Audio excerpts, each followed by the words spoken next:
Good evening and welcome to State of Business on Art Television. I'm Tamiru Nimsat. Let's have a look at the headlines. Cabinet takes steps to expedite the television broadcast digitalization project. Over 20,000 tourists arrive in Sri Lanka in the first week of this month. News in detail. Cabinet spokesperson and Minister of Mass Media Vijitha Herath said that the government has taken steps to form a committee in order to expedite the digital terrestrial television broadcasting project. The Cabinet spokesperson said this speaking at the post-Cabinet meeting media briefing held at the Government Information Department premises earlier today. ජපාන ණය පහසුකම් යටතේ ක්‍රියාත්මක කිරීම නියමිත ශ්‍රී ලංකාවේ භෞමික රූපවාහිනී අංකිත කිරීමේ ව්‍යාපෘතිය. ඒ කියන්නේ ඩිජිටල් ටෙරස්ට්‍රියල් ටෙලිවිෂන් බ්‍රෝඩ්කාස්ටිං ලංකාවේ රූපවාහිනී මාධ්‍ය ඩිජිටල් කරණය සම්බන්ධ වෙච්ච ව්‍යාපෘතිය. මේක බොහෝ කාලයකට පෙර යෝජනා වෙච්ච දෙයක්. නමුත් ඒ තාම අවසන් වෙලා නැහැ. ඉතින් අපි ජනමාධ්‍ය අමාත්‍යාංශයේ විදිහට මේ පිළිබඳ තාක්ෂණික ඇගීමේ කමිටුවක් පත් කරනු ලැබුවා. රූපවාහිනී ආයතන නියෝජනය වෙන විදිහටත් යම් රජයේ මාධ්‍ය ආයතන නියෝජනය වෙන විදිහටත් ඒවයි තාක්ෂණික ඉංජිනේරුවරයන් සම්බන්ධ වෙලා මුදල් අමාත්‍යාංශ නියෝජිතයත් සම්බන්ධ වෙලා මේ පිළිබඳව දැන් තියෙන තත්ත්වය වාර්තා කරලා ඒ නිර්දේශ ඉදිරිපත් කරලා මේ ඩිජිටල් කරණය කඩිනම් කිරීම සඳහා වෙච්ච අනුමැතිය කැබිනට් මණ්ඩලයේ ලබා දෙනු ලැබුවා.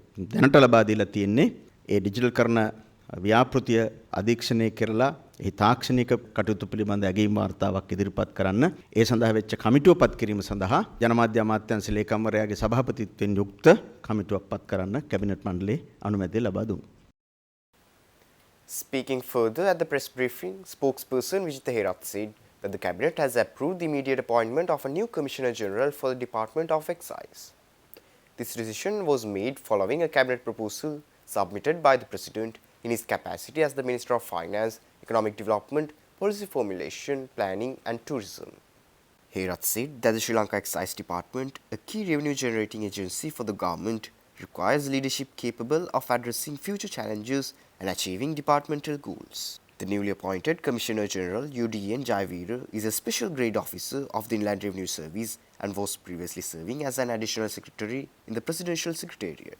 The President has also approved the dismissal of J.M. Gunsiri, who was serving as the Commissioner General of Excise on a contract basis. His services were terminated with immediate effect. Additionally, Ms. M.S.P. Surya Peruma, a special grade officer of the Sri Lanka Administrative Service, have been appointed as the Acting Commissioner General for the Department of Registration of Persons. This appointment fills the vacancy that has been open since September 24, 2024.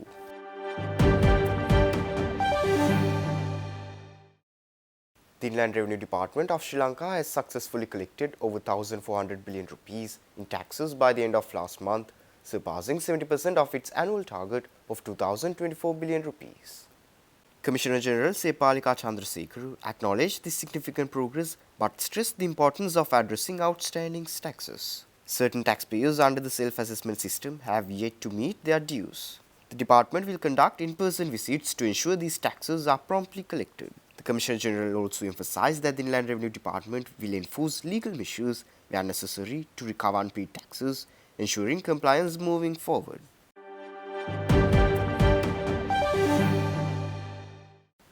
Stay tuned. We will return after the short commercial break.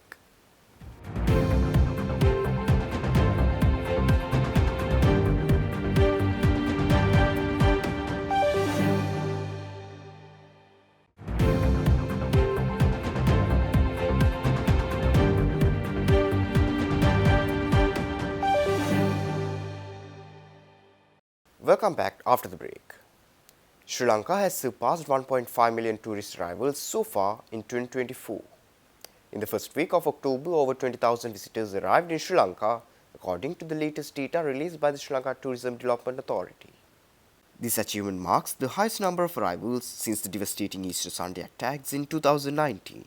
The recent restoration of the electronic travel authorization system on 26 September has contributed to this surge in arrivals, boosting confidence in a strong winter season ahead. The Sri Lanka Tourism Development Authority expects 155,070 arrivals for the month of October alone. Sri Lanka has set ambitious targets for 2024, aiming to attract 2.3 million tourists and generate over $4 billion in foreign exchange revenue.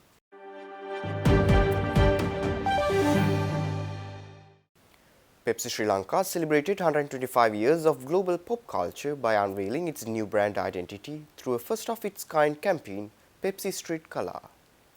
This initiative introduces Pepsi's revamped logo with a series of 17 vibrant murals across the country, blending art and youth culture in a dynamic way.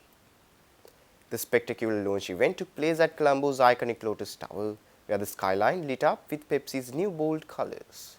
The event drew media, influencers, and the art community, celebrating Pepsi's spirit through an immersive experience.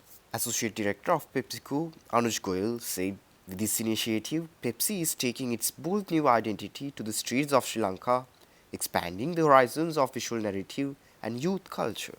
Featuring work from 90 talented artists, the murals reflect Sri Lanka's cultural heritage and youth passions. It makes locations like the Sri Lanka Tennis Association and railway stations at Kolpeti, Vallavatta and Ratmalana popular selfie spots for locals and tourists alike.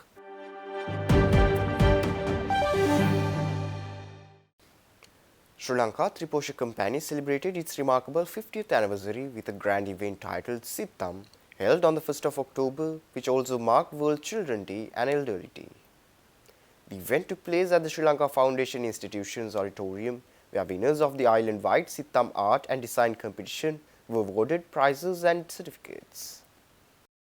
Highlighting the occasion, the company launched a special first-day cover in collaboration with the Sri Lanka Post Department to commemorate the golden anniversary. Triposha also introduced the new Suposha calorie bars, Triposha's latest product offering. It also officially unveiled the revamped Triposha website, modernizing its digital presence.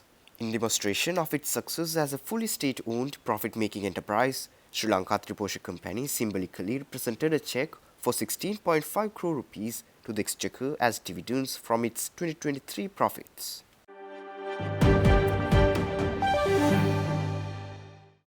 Stay tuned for stock update.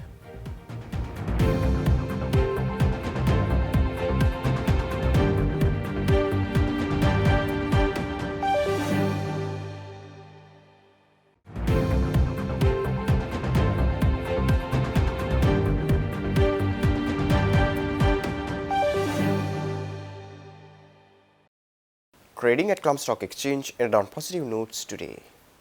The all share price index gained by 6.46 points to close at 12,171.1 and the S&P SL20 gained by 4.93 points to close at 3,595.73. The turnover was 1.3 billion rupees and of 59 million shares were traded. Up next are forex rates.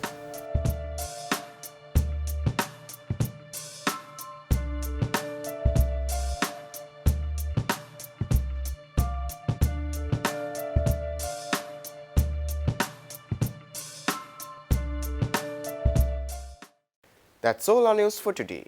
For this and more, subscribe to our channel on YouTube and follow us on Facebook. Take care and good night.